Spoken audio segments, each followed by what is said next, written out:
તો મંત્રીમંડળના વિસ્તરણ બાદ હવે કેબિનેટની બેઠક મળશે। 5:30 વાગ્યે જ રાજ્ય સરકારની કેબિનેટની બેઠક યોજાશે।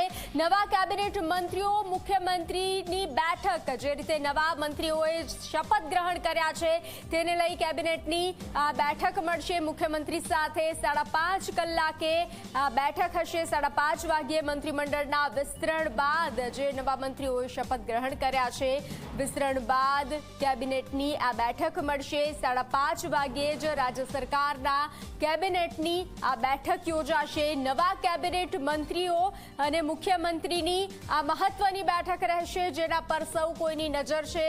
જે રીતે સવારે દરેક નવા મંત્રીઓએ શપથ ગ્રહણ કર્યા છે, જેમાં યુવાઓને વધુ પ્રાધાન્ય આપવામાં આવ્યું છે।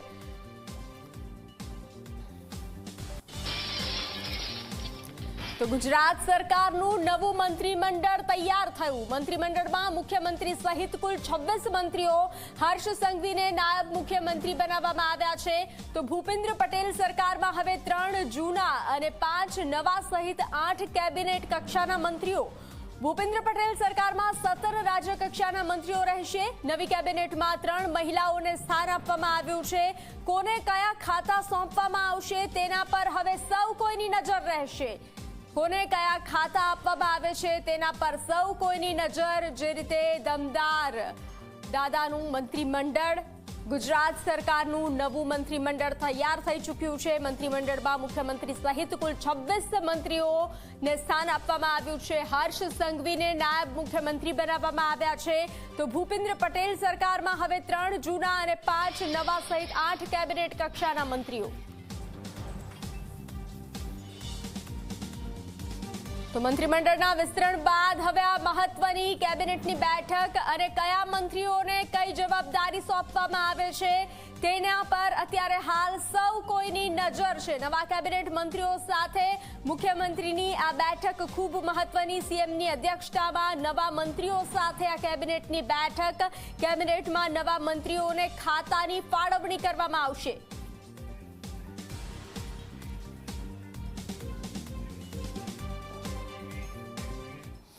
તો વધુ વિગતો સાથે સંવાદદાતા અર્પણ કાયદાવાલા જોડાઈ ચૂક્યા છે।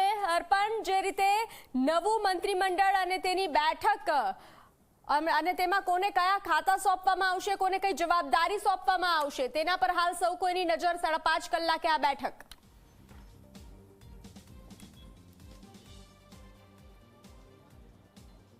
બિલકુલ બંસી, હવે સૌ કોઈની નજર જે કેબિનેટ બેઠક મળવા જઈ રહી છે 5:30 વાગે, કારણ કે અત્યાર સુધી સૌ કોઈને એ હતું, એ જે એક કુતૂહલ હતું કે કોણ મંત્રી બનશે તે તો હવે સ્પષ્ટ થઈ ગયું છે, પરંતુ હવે આ મંત્રી પૈકી કયા લોકોને કયું ખાતું આપવામાં આવશે, એટલે 5:30 વાગે નવા મંત્રીમંડળની પ્રથમ બેઠક મળવા જઈ રહી છે અને તે માટે મંત્રીઓની આવવાની શરૂઆત થઈ ગઈ છે। પ્રથમ પૂર્વ નાણામંત્રી કનુભાઈ દેસાઈ, કે જે આ વખતે પણ કેબિનેટ મંત્રી તરીકે શપથ લીધા છે, તેઓ પણ અહીંયા પહોંચ્યા હતા। મીડિયા પર્સને તમામે તેમની પ્રતિક્રિયા લેવાનો પ્રયત્ન કર્યો, પરંતુ તેમણે એટલે જ વાત કરી કે 5:30 વાગે બેઠક છે।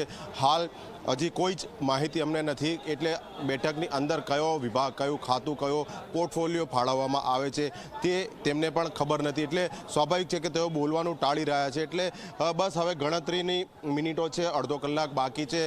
જે પ્રમાણે લોકોના મનમાં હવે એક જ પ્રશ્ન છે, ભાજપના નાનામાં નાના કાર્યકરથી મોટામાં મોટા જે નેતાઓ છે પ્રદેશ કક્ષાના હોય, તેમને મનમાં એક જ પ્રશ્ન છે કે આ જે નવું મંત્રીમંડળ બન્યું છે અને ખાસ કરીને આ વખતે નવું સમીકરણ જે સત્તાનું રચાયું છે, મુખ્યમંત્રી ઉપરાંત નાયબ મુખ્યમંત્રી, કારણ કે આ ફોર્મ્યુલા જે તે સમયે વિજય રૂપાણી મુખ્યમંત્રી હતા અને નાયબ મુખ્યમંત્રી તરીકે નીતિન પટેલ હતા, પરંતુ પછીના વર્ષોમાં જોયું કે મુખ્યમંત્રી ફક્ત ભૂપેન્દ્ર પટેલ જ હતા, અન્ય કોઈ સીધું સત્તાનું એપિસેન્ટર નહોતું, પરંતુ આ વખતે હર્ષ સંઘવીને નાયબ મુખ્યમંત્રી બનાવવામાં આવ્યા છે, એટલે દેખીતી રીતે સત્તાના 2 કેન્દ્રો થયા છે। પરંતુ સૌથી મોટો પ્રશ્ન એ છે કે હર્ષ સંઘવી, કે જે અત્યાર સુધી ગૃહ રાજ્યમંત્રી તરીકે જોવા મળતા હતા, હવે તેમનો રોલ નાયબ મુખ્યમંત્રીનો તો રહેશે જ, પરંતુ તેમને કયા કયા વિભાગો સોંપવામાં આવે છે, કારણ કે ભૂતકાળમાં જ્યારે નીતિન પટેલ નાયબ મુખ્યમંત્રી હતા તો તેમની પાસે માર્ગ મકાન વિભાગ પણ હતું, આરોગ્ય વિભાગ પણ હતું, અન્ય શહેરી વિકાસ વિભાગ હતું, આવા જુદા જુદા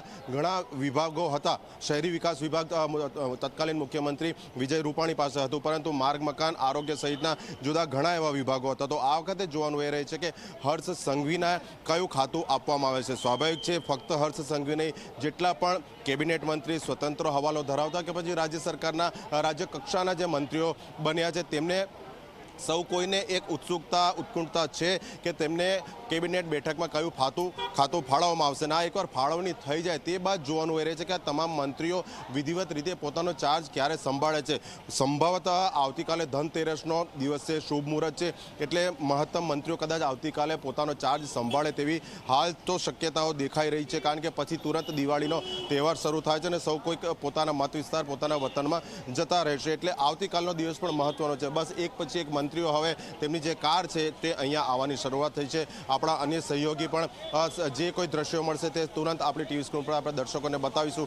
પરંતુ જે રિવર્સ કાઉન્ટડાઉન છે કેબિનેટ બેઠકનો, કે જેના પર સૌ કોઈની મીટ મંડાયેલી છે, બસ ગણતરીની મિનિટો બાકી છે. બનશી જી અર્પણ, આપ જોડાયેલા રહેશો. આપણી સાથે ગૌરવ પટેલ જોડાઈ ચૂક્યા છે. ગૌરવ, જે રીતે આ મહત્વની બેઠક 5.5 કલાકે મળવા જઈ રહી છે, કોને કયું ખાતું, જવાબદારી સોંપવામાં આવે છે, તેના પર સૌ કોઈની નજર. શું કહે છે મંત્રીઓનો મિજાજ?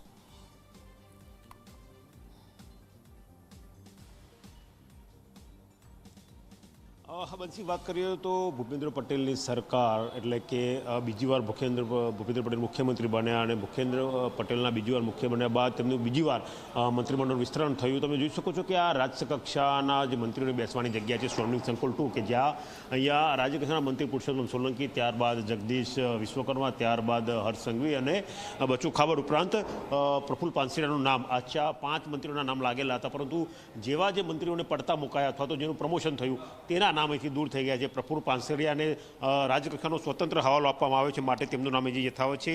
આ એ મંત્રીઓ છે કે જેમના નામ અહીંથી દૂર કરવામાં આવે છે. જગદીશ વિશ્વકર્મા, કે જેઓ રાજકક્ષાના મંત્રી હતા, પરંતુ હવે તેઓ ગુજરાત ભારતીય જનતા પાર્ટીના પ્રદેશ અધ્યક્ષ છે, એટલે તેમને મંત્રીમંડળમાંથી રાજીનામું આપ્યું. તેમનું નામ પડતું આવ્યું બચુભાઈ ખાબડ, કે જેમના દીકરાઓએ મનરેગા કૌભાંડ આચર્યું હતું, જેના કારણે તેમને મંત્રીમંડળને પડતા મૂકવામાં આવ્યા હોવાનું માનવામાં આવે છે. કુંવરજીભાઈ હળપતિ, એક આદિવાસી ચહેરો હતા, પરંતુ એવું જે પ્રભુત્વ ઊભું થવું જોઈએ તે થયું ને, માટે તેમની બદલી થઈ તેવું માની શકે છે. ભીખુસિંહ પરમાર, સાબરકાંઠામાં જે પ્રકારના કૌભાંડો સામે આવ્યા તેમાં પણ કદાચ તેમનું નામ થોડું બગડ્યું હતું, એટલે બદલીને આવ્યું છે. આ એમની ચેમ્બરના જે નેમ પ્લેટ છે, હર્ષ સંઘવી, જેઓ રાજ્યકક્ષાના મંત્રી હતા અને હવે તેઓ રાજ્યના નાયબ મુખ્યમંત્રી છે. એટલે તેઓ રાજ્ય કક્ષાના મંત્રીમાંથી નાયબ મુખ્યમંત્રી બને, એટલે કેબિનેટ કક્ષાને તેમાં પણ નાયબ મુખ્યમંત્રી રૂપ છે. એટલે તેમની કેબિન જે સ્વર્ણિમ સંકુલ 2માં હતી તે ખાલી કરવામાં આવી છે. બચુભાઈ ખાબડ, જે આપણે અગાઉ વાત થઈ તેમ, તેમની કેબિન પણ ખાલી કરી દેવામાં આવી છે.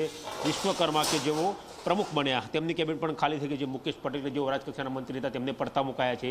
ભીખુસિંહ પરમારને પડતા મુકાયા છે. એટલે જે મંત્રીઓ અહીંયા હતા જેમને પડતા મુકાયા છે તેમની નેમ પ્લેટ દૂર કરવામાં આવી છે અને તેમની જગ્યાએ જે નવા મંત્રી બનશે અને તેમને જે કેબિન ફાળવા છે તે પ્રમાણે તેમના કેબિન ઉપર તેમની નેમ પ્લેટ લાગશે. આ દ્રશ્યો તમે કેબિનના જોઈ શકો છો કે જેને ફૂલોથી શણગારવામાં આવ્યું છે. તમામ કેબિન અત્યારે હાલ સંપૂર્ણ ખાલી છે. નવા મંત્રી જ્યારે આવશે, નવા મંત્રીને જે કેબિન ફાળવવામાં આવશે, તેનો જે સ્ટાફ ફાળવાયો છે તે પ્રમાણે તેમની નેમપ્લેટ લાગશે અને તે પ્રમાણેનો સ્ટાફ અહીંયા એલોટમેન્ટ થયેલો છે. એટલે જે સ્વર્ણિમ સંકુલ 2માં કચેરી આવેલી છે, કે જ્યાં રાજકક્ષાના મંત્રીઓ બેસવાના છે, તેમની કેબિનને ફૂલોથી શણગારવામાં આવ્યું છે. રાહ એ જોવાય છે કે ક્યારે મંત્રી અહીંયા પહોંચે છે અને ક્યારે પોતાનો ચાર્જ સંભાળે છે. જે રીતે અર્પણે વાત કરી પ્રમાણે કેબિનેટની બેઠક મળશે. કેબિનેટની બેઠક મળ્યા બાદ તમામ પોર્ટફોલિયો એલોટ થશે. પોર્ટફોલિયો એલોટ થયા હતા આવતીકાલે જે શુભ મુહૂર્ત છે ધનતેરસનું, કાં તો એ દિવસે અથવા તો પછી લાભ પાછળના દિવસે મંત્રીઓ પોતાનો ચાર્જ સંભાળે એવું હાલ પ્રાથમિક દ્રષ્ટિએ દેખાઈ રહ્યું છે. જી ગૌરવ, અર્પણ જાણકારી સાથે જોડાવા બદલ આભાર. તો જે રીતે હાલ મંત્રીમંડળના વિસ્તરણ બાદ હવે કેબિનેટની આ મહત્વની બેઠક મળવા જઈ રહી છે. 5:30 વાગ્યે જ રાજ્ય સરકારના કેબિનેટની આ બેઠક યોજાશે. તો કનુભાઈ દેસાઈ આ બેઠકમાં પહોંચી ચૂક્યા છે. તો શું કહે છે કનુભાઈ દેસાઈ, જાણીશું. સર્વે પત્રકાર ભાઈઓને બહેનોને દિવાળી અને નવા વર્ષની શુભેચ્છા. સાહેબ, ખાતા યથાવત આપના હવે કામગીરી હતી નાણાંની અને ઉર્જાની, એ કેબિનેટમાં ખબર પડી જશે. Okay thank you sir. કેબિનેટમાં ખબર પડી જશે.